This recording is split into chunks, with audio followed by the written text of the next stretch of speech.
Welcome to Public Health on Call, a podcast from the Johns Hopkins Bloomberg School of Public Health, where we bring evidence, experience, and perspective to make sense of today's leading health challenges.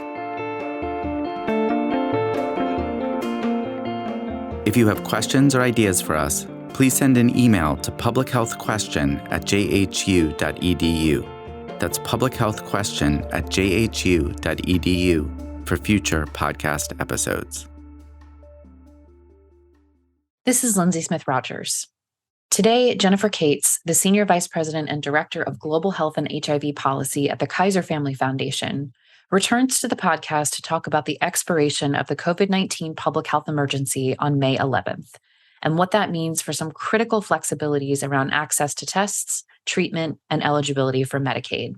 We also discuss the differences between the public health emergency and the national emergency, which Biden ended earlier this month, and why both are significant symbolic gestures coming at a time when the virus is still killing so many people. Let's listen. Jennifer Cates, thank you so much for coming back on the podcast. The last time we spoke, which was in episode 540, we talked about some of the theoretical things that might happen with the end of the public health emergency. And now we actually have an end date of May 11th. So catch us up on what's happening with that. Right. So when we spoke last time, there was a general belief that the administration would end the public health emergency at some point in 2023 and would give 90 days notice to do so because many, many things are attached to that declaration. This was a declaration first made in January of 2020. This declaration, others allow the federal government to have lots of flexibilities and ability to move money and do things differently when there's an emergency. So the PHE was the first one declared, and it set things in motion. But last time we spoke, we didn't know when it might end. Well, what happened was a little bit of politics and some other things. And basically, Congress put pressure on the administration to get this ended. And the administration had already been intending to do so. And basically, to address that, come to terms with the two forces that were in play, the administration decided to end it on May 11th.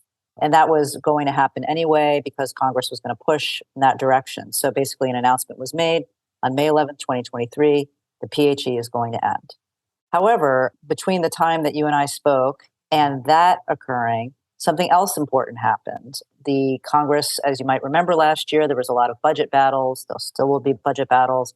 And in the final budget bill, the Consolidated Appropriations Act of 2023, Congress took a number of steps that actually took things out of being linked to the PHE. So some of the very measures that we had all been talking about and focusing on that were going to end when the PHE ends have been separated from that. And some are already ending and some are being extended. So a lot has happened since we last talked. And just before we get into what some of the differences are between what's ending and what's being extended, I do want to ask about, recently we heard that President Biden signed legislation ending the national emergency. Can you just give us a quick rundown on the differences between those two things? So in addition to the PHE declaration, which was the first one, the administration, both the Trump administration and then continued by the Biden administration, made a number of other emergency declarations because these are all essentially declarations permitted under different federal statutes to allow flexibilities.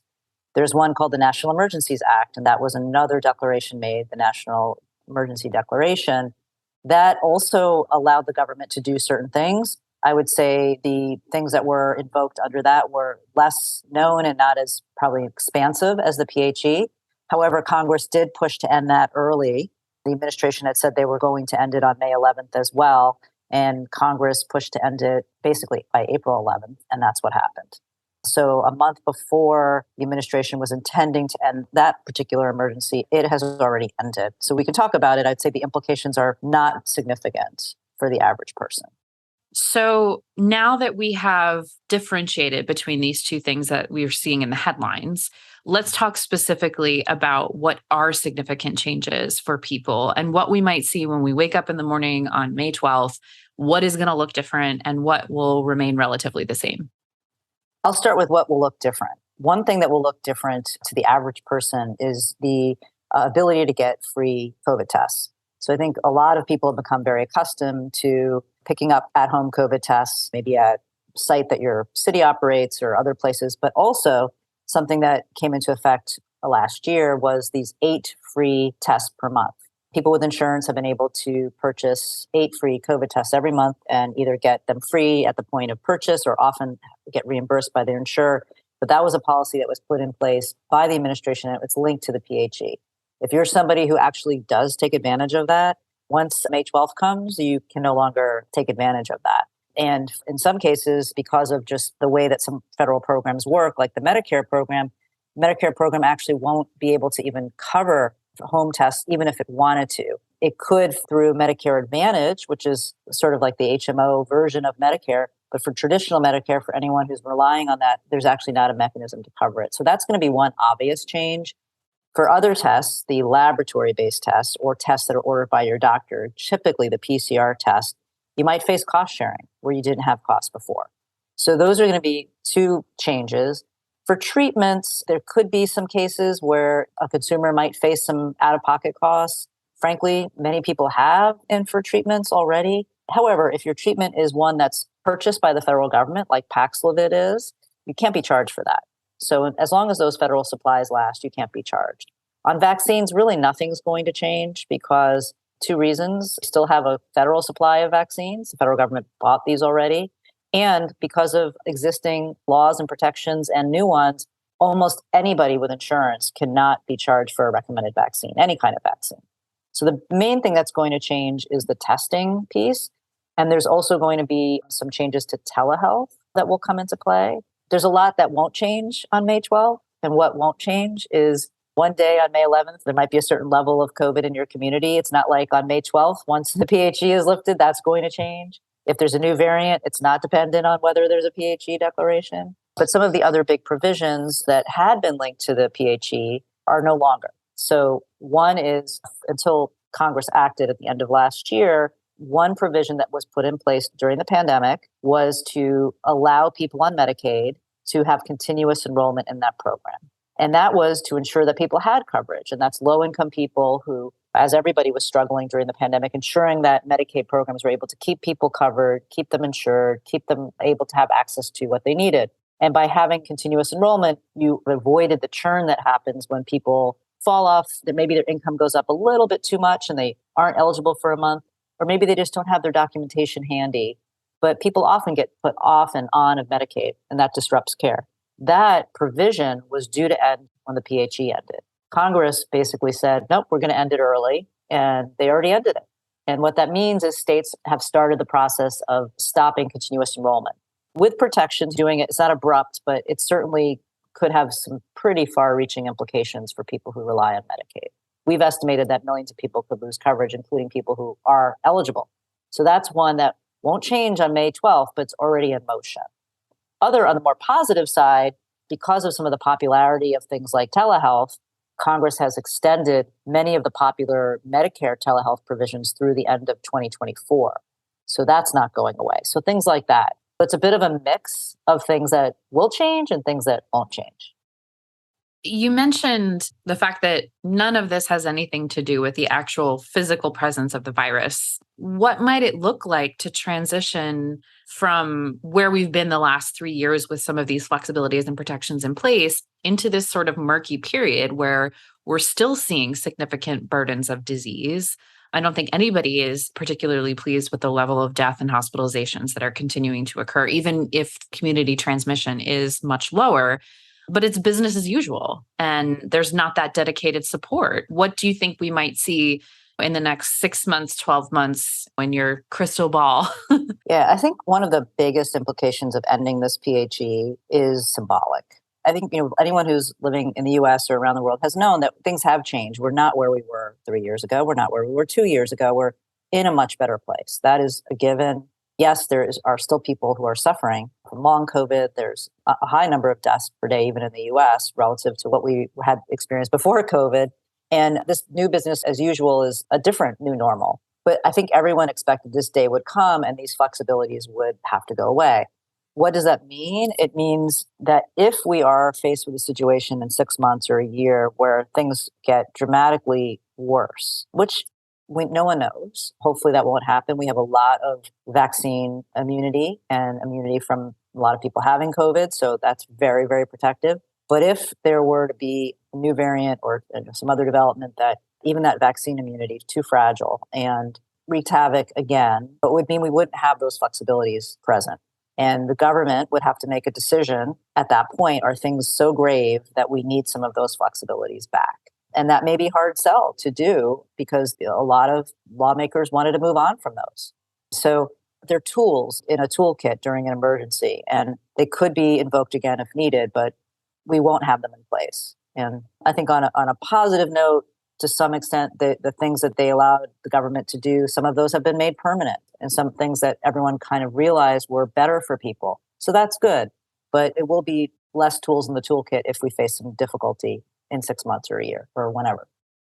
I want to go back to when you'd said that the national emergency doesn't have the same impact our day-to-day lives. But in keeping with your last point, there's certainly something symbolic there. And we know that President Biden, initially there was opposition to end that emergency. So why was that? What changed? So the national emergency, the reason I'd say it doesn't have as much impact, there's a few aspects that, first of all, it was invoked to do certain things, but not at the extent that the PHE and some of the other emergency declarations have been used. The kinds of things that it allowed, for example, to happen, Medicaid programs were able to allow providers from to work across state lines, and some other provisions that just made delivering care during the height of the pandemic easier. But the provisions in this particular emergency declaration that were used weren't about eligibility. They weren't about cost. So they weren't about some of the things that most people would experience directly. But symbolic, it was a declaration, and it was ended. My guess is, this is just looking at what the administration faced, political opposition to keeping that in place. And I think that they probably determined, well, if Congress is ending it a month before we were going to, that's not a huge amount of difference. And it's not probably worth the fight. I also believe that the administration put out word to all the potentially affected stakeholders and said, we're extending as much as we can until May 11th anyway. There was not a blunt hit from that ending. It was just a symbol of, this is the way we're going. These things are going to be ending, and they're going to be winding down. And Congress forced the hand here of the president, and really in a symbolic way, to have to end it early. The real effect of ending it a month early, most of us won't notice that, but it definitely was more of a symbolic hit. And for those people that are going to find themselves without Medicare coverage or without some of these protections in place, what's your biggest concern as we face the next, let's say, 6 months? Yeah, so the people that, in terms of coverage, just to be clear, it's people who have Medicaid that people might lose coverage because they might either be deemed not eligible anymore because when there's a certification, they don't have, like, their income might be a little too high or something, or because they just don't have the ability to prove their eligibility. So they're eligible, but they can't. So there's a lot of concern about that population. They're a high need population, often lacking access and having other barriers. States have been given guidance to reach out to everybody carefully and repeatedly, and trying to make sure and give everyone a chance to be able to demonstrate their eligibility and provide access. But there's risk there because this is a population that could lose access to medical care.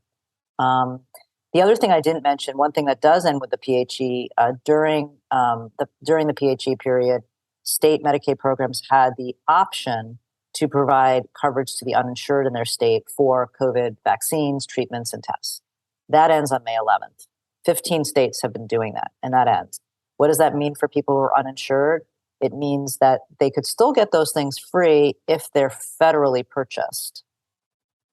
But once that runs out, there's really no option for people who are uninsured. So I think going forward, the biggest concerns in terms of access and coverage are for people who lose Medicaid and for the uninsured, those who are already uninsured, because a lot of the protections and the federal supply protection will eventually be gone.